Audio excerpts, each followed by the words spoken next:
Ok, estou um pouquinho atrasado, mas vamos falar sobre o novo Audi Nuvolari. Vamos primeiro falar um pouquinho sobre ele, depois a minha opinião. Esse vídeo é dedicado ao Caio Mestre, que mandou um donate na live onde eu fui banido. Eu não pude dar atenção ao donate dele lá, então esse vídeo é dedicado a ele. A primeira coisa a se comentar é que, tirando o Audi TT, as variações do Audi TT e o Audi RS e-tron GT, que eu me recorde, todos os outros modelos da Audi desde 96 sempre tem uma letra e um número. Então isso é uma quebra, isso é uma mudança de paradigma nos nomes de carros da Audi. Esse aqui ele usa um sobrenome de verdade. A princípio eu achei que Nuvolari seria em alguma língua derivada do latim, algo como novo lar, porque meio que é o novo lar pro design da Audi, né? Mas acontece que não, acontece que Nuvolari é uma homenagem a um grande piloto que corria lá da época da Auto Union, se não me engano nos anos 30.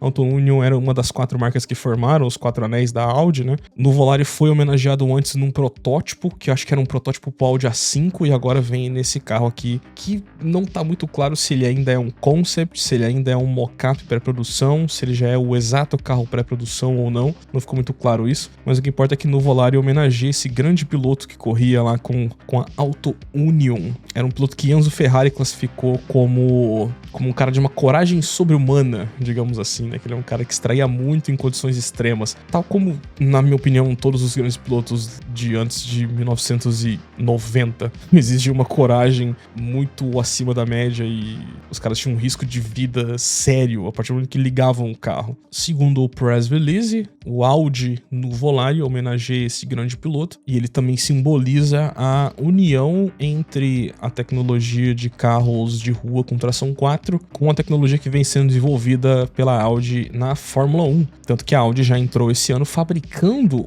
a própria unidade de potência híbrida. E até que tem se saído bem, né? Perto da Cadillac, por exemplo, eles têm saído até que bem. Inclusive o carro já lança com o mesmo tom de cinza, né, da Audi na Fórmula 1. E que obviamente que eles trouxeram os pilotos, né, os pilotos da Audi para celebrar esse novo modelo. Gabriel Bortoleto, brasileiro, estava lá no evento de lançamento tirando foto ao lado do carro. Se você acompanha o Total News regularmente, você deve se lembrar que acho que ano passado eu fiz um vídeo onde eu explicava um rumor de que não haveria um sucessor do Audi R8. Com as informações que eu tinha na época, aquilo estava correto, porque só tinha uma única fonte, que se não me engano era da Autocar, que a Autocar tinha inventado do nada. Eles não apresentaram evidências na época de que haveria um sucessor do Audi R8 feito com base no Temerário. Foi um palpite deles, eles não apresentavam evidências na matéria deles e a internet inteira saiu replicando. A internet inteira, quando eu digo, é mais dos portais do nicho automotivo, né? Saíram replicando isso como notícia com fundamento, sendo que não tinha. E eu confesso que, olhando isso, depois olhando que saiu o Concept C no finalzinho do ano passado e agora olhando esse Nuvolari, a impressão que eu tenho é que a Audi, de fato, há um ano atrás, não planejava isso daqui. Por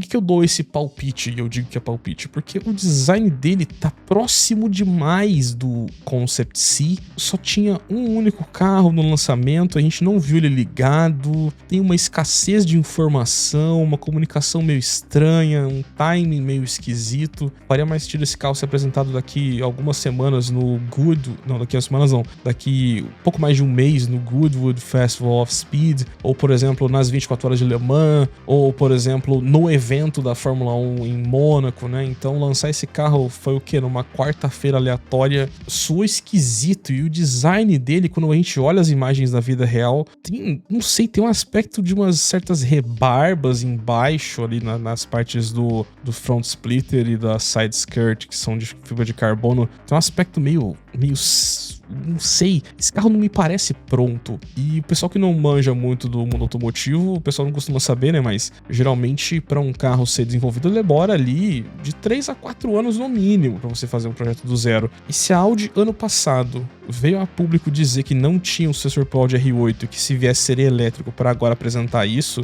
não sei, eu olho as informações que me foram dadas e parece que isso aqui foi meio que de improviso. Vamos surfar na onda da Lucy, vamos mostrar um carro mais bonito que a Lucy e que tem motor a combustão pra gente capitalizar em cima disso. Me soou isso, não sei se eu tô certo, mas enfim, sem achismos, o que foi divulgado de fato?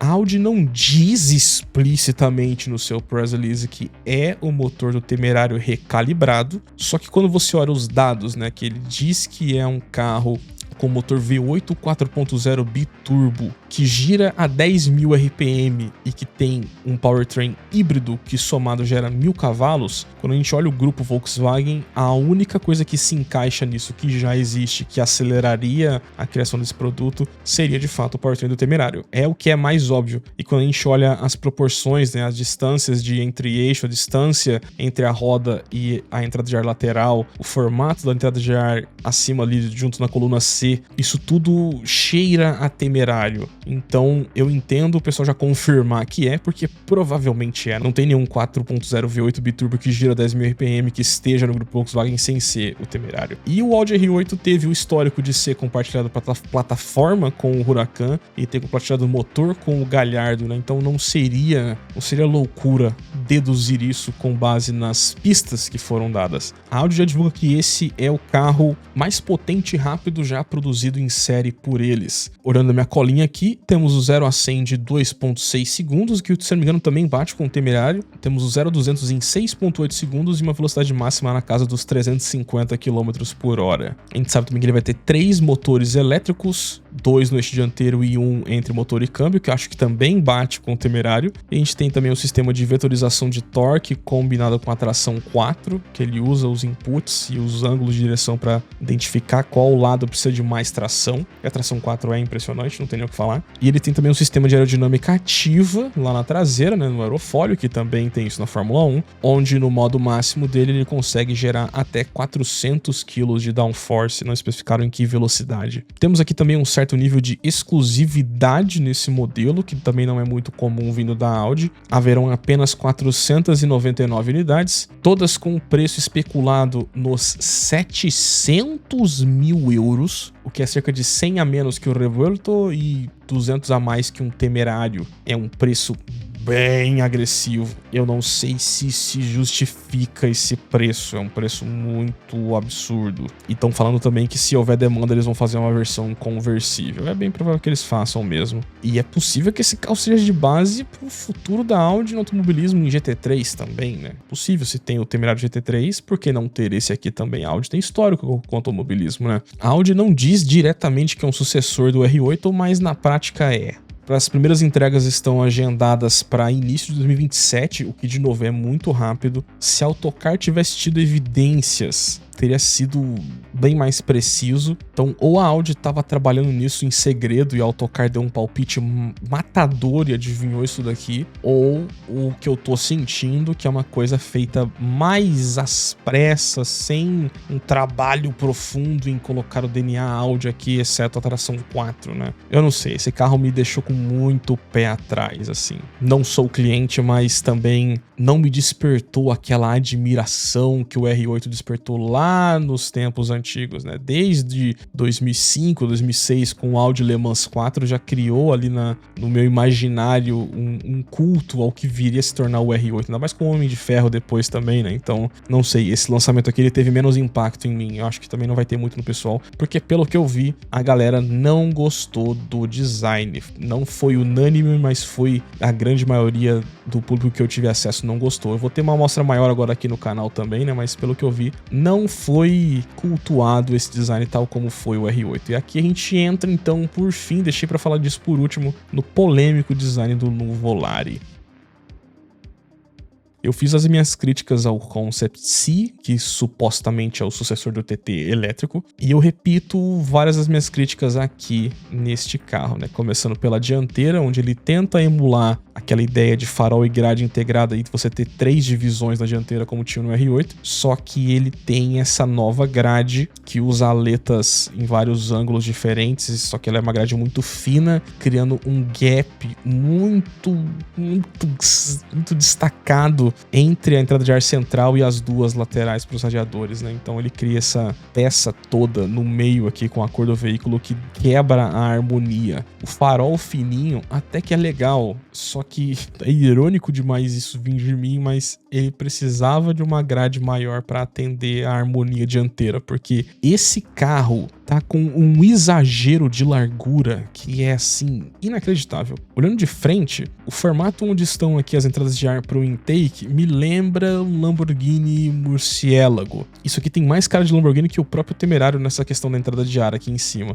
Mas o restante, ele tá mais largo que o Temerário e tá esquisito. As proporções estão meio estranhas. Na traseira, você tem esse monte de risquinhos e quadradinhos aqui que fica uma coisa... Tenta emular nos 80, mas não me cativou. O difusor é simples, mas tá menos feio que o Temerário. A posição do escape é praticamente a mesma do Temerário e aqui fica explícito o formato de USB-C. Outra coisa que eu também não gosto aqui é que ele tem essa lanterna fininha, estilo da F80, que não chama atenção o suficiente. Tem muitas linhas retas nesse carro. E aí toda essa peça entre a ventilação central pro motor e a caixa de roda, você tem uma longa peça lisa de coluna C, que ela tem uma dobra bem estilosa, mas que também cria um certo excesso. E o problema principal dele é na questão do tamanho das rodas, né? Porque, para quem não sabe, as rodas são quem determina a proporção do veículo. Você pega, por exemplo, um supercarro, ele deveria ter mais ou menos 3 vezes o diâmetro da roda de entre-eixos e ele passa um pouco disso, com a roda traseira um pouco maior do que a dianteira. As rodas são grandes, mas os ângulos que tem aqui das endereçações fazem até elas parecerem pequenas. Na foto de cima fica evidente como tem uma chapa de metal imensa e muito lisa, com poucos vincos, né? Ele bebe daquele minimalismo moderno de ausência de linhas que eu tanto falo mal, né? Então, existem muitas críticas aqui, só que das últimas 3 semanas de lançamento, esse é o menos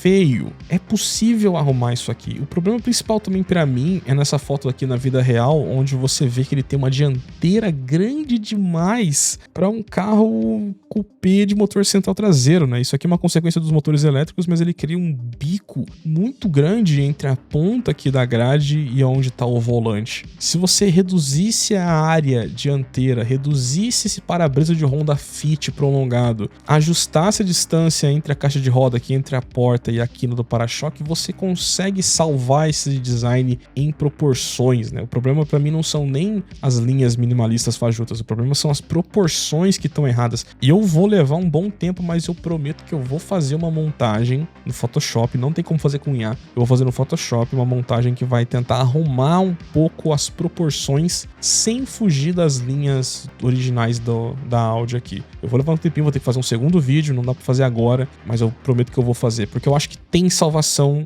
se ele não fosse um maldito de um híbrido. O tamanho de roda para comportar pneu maior e freio maior, as distâncias entre as rodas, a largura excessiva, tudo isso é uma consequência de ser um supercarro híbrido. É melhor que ele seja V8 híbrido como um sucessor do R8, mas ao mesmo tempo essa aqui é a tendência moderna de design, onde tá tudo largo, achatado, comprido demais, politicamente correto demais e emotivo de menos.